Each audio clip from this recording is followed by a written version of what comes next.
चर्चा है भोजशाला पर आए इंदौर हाईकोर्ट के फैसले की। चर्चा है एक हाईकोर्ट के फैसले की जिसमें एक मस्जिद को अब मंदिर करार दे दिया गया है। चर्चा है भोजशाला के इतिहास की कि एक मंदिर जो कभी मां सरस्वती का था, जिसे आक्रांताओं ने मस्जिद में बदला, अब हाईकोर्ट ने उसे उसका मूल स्वरूप वापस बख्श दिया है। मध्य प्रदेश उच्च न्यायालय की खंडपीठ इंदौर के द्वारा दिए गए इस फैसले की आज हर तरफ चर्चा है।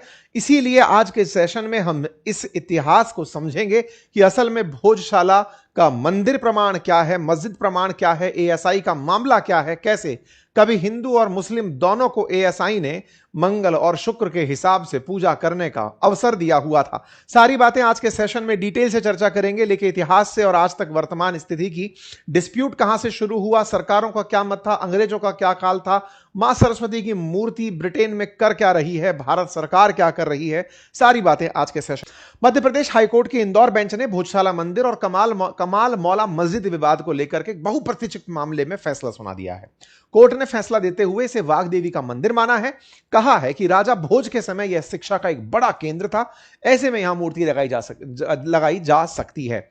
कहां राजा भोज, कहां गंगू तेली, अगर ये कभी सुना है आपने तो वो भोज वही वाले भोज सुनाई दे रहे हैं। इस चर्चा में हिंदुओं को पूजा का अधिकार देते हुए कहा कि हमने पुरातात्विक और ऐतिहासिक तथ्यों का एएसआई सर्वे के रिपोर्ट पर विचार किया है और उसके बाद में हमने ये फैसला सुनाया है। खुशी के बाद हिंदू लोगों के अंदर इस तरह की खुशियां सेलिब्रेट की गई, पूजा अर्चना की गई, तमाम प्रकार की चीजें निकलकर यहां पर चलना शुरू हुई। सोशल मीडिया पर यह चर्चा जारी है। अब इसको समझें कि यह पूरा मसला क्या है। तो इस पूरे मसले में शुक्रवार को हाईकोर्ट का जो फैसला आया तो उसके अंदर एएसआई की सर्वे रिपोर्ट पर विचार करने की बात थी। एएसआई बोले तो आर्कियोलॉजिकल सर्वे ऑफ इंडिया, और उसके साथ साथ अयोध्या मामले को भी बैकिंग में यूज करते हुए इसे ऐतिहासिक और संरक्षित जगह वाली जगह मानते हुए यह फैसला सुनाया गया और कहा गया कि अदालत आर्कियोलॉजिकल सर्वे ऑफ इंडिया के 2003 के उस आदेश को रद्द करती है जिसमें शुक्रवार के दिन नमाज को और बाकी मंगलवार के दिन देवी की पूजा को, वसंत पंचमी के दिन पूजा को परमिशन दी हुई थी। हम उसे रद्द करते हैं और यह पूरी तरह से एक मंदिर है। आइए पहले इस डिस्प्यूट को समझते हैं। क्या है असल में भोजशाला, इसको समझते हैं। कभी देश के अंदर इतिहास में तक्षशिला और नालंदा की चर्चा हुआ करती थी। ऐसे ही देश के एक तरफ यानी मध्य भारत की तरफ एक शिक्षा का बड़ा केंद्र था जिस केंद्र का नाम भोजशाला था। यह एक संस्कृत विश्वविद्यालय था, मां सरस्वती को समर्पित था। यहां पर मुस्लिम पक्ष ने कमाल मौला मस्जिद स्थापित कर दी थी। कहां है ये, आइए मैं बताता हूं। यह मध्य प्रदेश का मैप है। मध्य प्रदेश के मैप में अगर आप पश्चिम की तरफ चलते हैं तो धार जिले का नाम आता है। यह धार जिले के अंदर भोजशाला का इतिहास 990 साल पुराना है। 990 साल पुराने की प्रमाण यह है कि 1034 में राजा भोज ने इसका निर्माण करवाया था। यहां वाग देवी मां की प्रतिमा स्थापित की थी। राजा भोज खुद 72 कलाओं के ज्ञाता थे। 36 तरह के खुद आयुध विज्ञान जानते थे। 1065 तक उनका कार्यकाल रहा। उन्होंने कई मंदिर, घाट, तालाब, विद्यालयों का निर्माण करवाया और राजा भोज यहां पर विद्वानों को न केवल जगह देते थे, उनको संरक्षण देते थे और साथ ही साथ यहां पर उनको शिक्षा के लिए जगह भी उपलब्ध करवाया करते थे। जैन समाज भी यहां पर अभय देव जी के सूरी पद प्राप्त किया था और काशी के पंडित भाव प्रस्पति ने शैव संप्रदाय के सिद्धांतों का अध्ययन और प्रतिपादन यहीं पर किया था। ठीक है साहब। 271 साल तक भोजशाला जो है वो ज्ञान का केंद्र बना रहा। भोज राजा भोज की तरफ इशारा करता है और शाला यहां पर ज्ञान के केंद्र की तरफ, यानी भोज के द्वारा बनाया गया एक केंद्र जिसे भोजशाला के नाम से जाना गया। ठीक है साहब। एक तरह से नालंदा और तक्षशिला की तरह यह एक आवासीय संस्कृत विश्वविद्यालय था जिसके ऊपर सैकड़ों अलंकृत लाल स्तंभ हैं, यानी कि कई ऐसे पिलर्स हैं जिन्हें देख करके आप अंदाजा लगा सकते हैं कि ये किस समय पर किस कालखंड में बनाए गए हैं। माघ, बाण भट्ट, कालिदास, भवभूति, भास्कर भट्ट, धनपाल, ये सब लोग यहां से निकलकर प्रसिद्ध विद्वान यहां से बनकर निकले हैं। अगर आप तस्वीरें देखें तो ये कुछ इस प्रकार से दिखाई पड़ता है। ये मां सरस्वती की मूर्ति है जिसे अंग्रेजों ने खुदवाकर अपने साथ ले जाने का निर्णय लिया था 1875 में, जब इसकी खुदाई हुई थी तब। सवाल है, जब इतना अच्छा इतिहास है, राजा भोज के द्वारा बनाया गया मंदिर है, तो फिर हुआ क्या? हुआ यह कि अलाउद्दीन खिलजी का भारत में आक्रमण हुआ। मालवा के शासकों पर अलाउद्दीन खिलजी का जब अटैक हुआ तो भोजशाला को नुकसान पहुंचाने का इतिहास मिलता है कि महमूद शाह खिलजी के द्वारा भी 1514 में इस परिसर को मस्जिद में बदलने का प्रयास किया गया। इसी बीच में एक कमाल मौला नाम के मौलाना हुए जो कि सूफी परंपरा से जुड़े हुए थे। और ये मतलब चिश्ती जो हैं उनके हजरत मौलाना कमालुद्दीन चिश्ती के नाम से इनका पूरा नाम हुआ करता था। ये निजामुद्दीन औलिया जो हैं उनके शिष्य हुआ करते थे और ये सूफिज्म के लिए वहां गए थे और ये मुगलों के जासूस समझे जाते थे। लेकिन इन्होंने सूफिज्म के माध्यम से वहां पहुंच करके उस जगह को अपना स्थान मस्जिद को बनाना शुरू किया, जिसके चलते इसके जस्ट बाहर एक किनारे पर मस्जिद का निर्माण हुआ। यानी कि यदि आप कमाल ये वाग्देवी मंदिर का पूरा गर्भगृह और पूरा भोजशाला मंदिर देखें तो उसके जस्ट बाहर दरगाह और इधर मस्जिद बनी हुई है। ये मतलब पूरा की पूरा जो एंट्रेंस है उसके एक तरफ दरगाह और एक तरफ मस्जिद का निर्माण हुआ। ब्रिटिशर्स आए तो 1875 में इस मंदिर की खुदाई की गई तो यहां से देवी की मूर्ति बाहर निकली। उस देवी की मूर्ति को यहां से ले जाया गया जो ब्रिटिश म्यूजियम के अंदर आज भी रखी हुई है और 1902 में इसे पहली बार भोजशाला के नाम से रिकॉर्ड कर लिया गया। यह वो तस्वीर है जो हाल ही में मीडिया में चर्चित हो रही है, जो म्यूजियम के अंदर रखी हुई बताई गई है।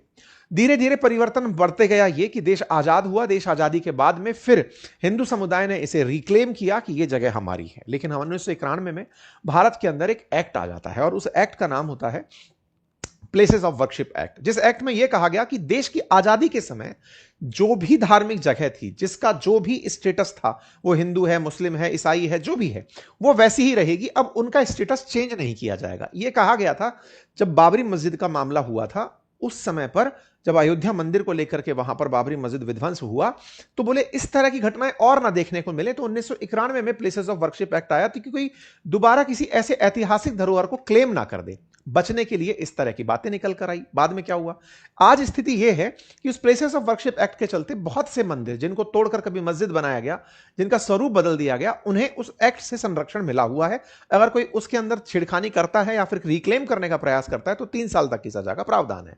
लेकिन इस बीच में पुरातत्व विभाग यानी एएसआई की कुछ संरक्षित इमारतें थी। उन इमारतों को लेकर के बहस आज तक छिड़ी हुई है और उन्हीं में से एक जगह यह थी जहां इंदौर के जहां पर मध्य प्रदेश के अंदर धार जिले के अंदर स्थित ये जो भोजशाला टेंपल है, इस भोजशाला टेंपल को लेकर के 2003 के अंदर एएसआई का एक आदेश निकल कर आता है। इससे पहले यहां की सरकार के भी आदेश थे, इसके बाद एएसआई का आदेश निकल कर आता है। आदेश ये होता है कि इस जगह पर शुक्रवार के दिन नमाज हो सकेगी और उसके अलावा यहां पर मंगलवार के दिन पूजा भी हो सकेगी। लेकिन एक बार दोनों ही, अच्छा, बसंत पंचमी के दिन मां सरस्वती की भी पूजा यहां हो सकेगी। कई बार ऐसे प्रायोजन हुए कि जब मस्जिद और त्योहार दोनों एक साथ पड़ गए, यानी कि बसंत पंचमी और जुमे की नमाज एक दिन पड़ गई। उसके चलते यहां पर काफी बार स्थितियां ऐसी बनी जो काफी संवेदनशील थी और उसकी संवेदनशीलता को देखते हुए ही यहां पर कई बार सांप्रदायिक दंगों तक का माहौल बनकर के आया। एएसआई के द्वारा दिए गए जो आदेश थे उनमें यह तय हुआ था कि फूल और जो राइस ग्रेन है वो ट्यूसडे को चढ़ाए जा सकेंगे और बसंत पंचमी को चढ़ाए जा सकेंगे और मुस्लिम जो है वो फ्राइडे के दिन नमाज करेंगे। तो जब बसंत पंचमी और जुम्मे की नमाज एक दिन होती थी तो यहां पर सांप्रदायिक हिंसा देखने की स्थितियां बनती थी, सांप्रदायिक दंगे देखने की, हिंसा होने की संभावनाएं रहती थी।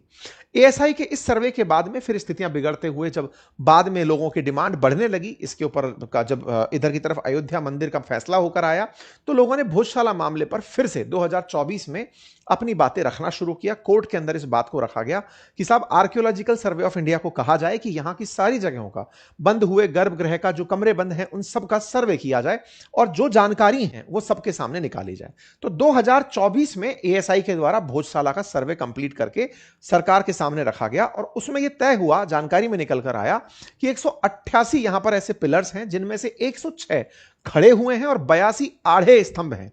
इनमें वास्तुकला मंदिर शैली से मेल खाती हुई है। कई स्तंभों पर देवी देवताएं, मानव आकृतियां, नक्काशी के चिन्ह मिलते हैं। ओम सरस्वते नमः लिखे हुए यहां पर स्तंभ अंकित हैं। इस तरह की यहां पर संरचनाएं निकल कर आई। यह है आपके सामने। एएसआई ने जब भोजशाला की खुदाई की थी तो फर्श पर जब काम हुआ था तो कुछ इस तरह के हिंदू देवी देवताओं से बने हुए यहां पर मंदिर के प्रमाण मिले थे। हिंदू देवी देवताओं की मूर्ति मिली थी। मुख्य गुंबद के अंदर अष्टदल कमल यहां पर मिला था और पत्थरों पर नक्काशी पाली में होकर के ओम नमः शिवाय लिखा हुआ मिला था। भोजशाला के अंदर कुछ इस तरह से ओम सरस्वते नमः लिखा हुआ मिला था। गर्भगृह के अंदर परमार वंश का राज चिन्ह मिला था। काल सर्प यंत्र मिला था। इस तरह के विभिन्न देवी देवताओं के शंख चक्र मिले थे और हवन कुंड का यहां पर पूरी तरह भोजशाला के कार्यालय के अंदर मिला था।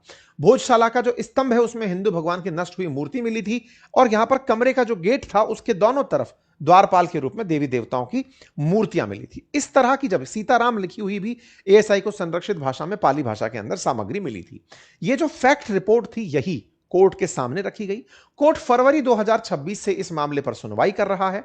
दोनों पक्षों को अपनी अपनी बातें रखने का मौका दिया जा रहा है और इसी का फैसला फिलहाल शुक्रवार को निकलकर आया कि यह मस्जिद नहीं मंदिर है। इसमें एक पॉइंट निकलकर यह आया कि दोनों पक्षकार, जो मुस्लिम पक्षकार है और एक और पक्षकार यहां पर जुड़ गए, वो जैन समुदाय के लोग हैं, उनका मानना है कि ये जैन देवी से जुड़ा हुआ मंदिर है। अब दोनों पक्षकार इस मामले को लेकर सुप्रीम कोर्ट जाएंगे और हिंदुओं ने सुप्रीम कोर्ट में अपनी तरफ से पहले ही कैविएट दायर कर दी है कि कोई भी आप फैसला दें उससे पहले हमें अवश्य सुने। तो भोजशाला में सरस्वती मंदिर और संस्कृत शिक्षा केंद्र के साक्ष्य पाए गए हैं।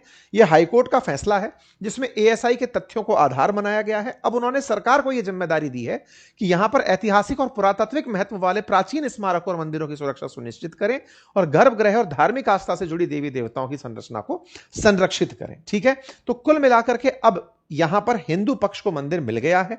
इस पूरे मामले की जो भी लीड कर रहे थे वो विष्णु शंकर जैन थे, जिन्होंने हिंदू पक्ष में अपने पक्ष मतलब जो भी साक्ष्य थे वो रखे थे। मुस्लिम पक्ष अपनी बातों को लेकर के पहुंच रहा है और प्लेसेस ऑफ वर्शिप एक्ट को कि जब कह रखा है कि साहब यहां पर कोई परिवर्तन नहीं होगा तो कैसे हो गया। जैन समाज का मानना है कि मां वाग देवी की प्रतिमा जैसी ही प्रतिमा मां अंबिका की भी है, जो जैन समुदाय से मिलती हैं। तो जैन समुदाय इसे जैन तीर्थ घोषित करने के लिए सुप्रीम कोर्ट में याचिका दायर कर रहा है। तो अब इस मामले की पूरी सुनवाई आगे चल के सुप्रीम कोर्ट में होगी। फिलहाल के लिए हाईकोर्ट ने अपने स्तर पर इस बात का फैसला सुना दिया है। ठीक है साहब, तो कुल मिलाकर मध्य प्रदेश सरकार के द्वारा इसका स्वागत हो गया है, बीजेपी के कई नेताओं द्वारा स्वागत हो गया है और ओवैसी जी ने इस बात पर कहा है कि जब पहले से हमारे देश में प्लेसेस ऑफ वर्शिप एक्ट है तो यह कैसे हुआ, एएसआई के कानून का कैसे यहां पर उल्लंघन हुआ, आपने उनकी सारी बातें यहां पर रखी हैं। कुल मिलाकर प्लेसेस ऑफ वर्शिप एक्ट अब और ज्यादा सुर्खियों में आएगा। क्यों? क्योंकि लोगों को लगता है कि किसी ना किसी प्रकार से सरकार ने 1991 में ऐसी मंदिरों को जिन्हें मस्जिद में कन्वर्ट कर दिया गया था, जिनके प्रतीकों को बदल दिया गया था, उन्हें लेकर लोग और जागरूक होंगे और सरकार से हो सकता है कि यह रिक्वेस्ट हो कि इस एक्ट को ही बदल दिया जाए। सरकार इस एक्ट को बदल सकती है क्योंकि खुद सरकार के द्वारा 1991 में बना था। अगर यह एक्ट बदल दिया जाएगा तो देश के अंदर बहुत से मंदिरों को इसी तरह से ऐतिहासिक प्रमाणों के साथ, एएसआई के सर्वे के साथ रिक्लेम किया जा सकेगा। आप इस विषय पर क्या सोचते हैं? अपनी राय कमेंट बॉक्स में जरूर दें। चैनल पर नए हैं तो सब्सक्राइब कर लें। फिलहाल के लिए इतना ही। और हां, यदि आप एआई का कोर्स ज्वाइन करना चाहते हैं तो लिंक हमने कमेंट बॉक्स के अंदर पिन कर दिया है।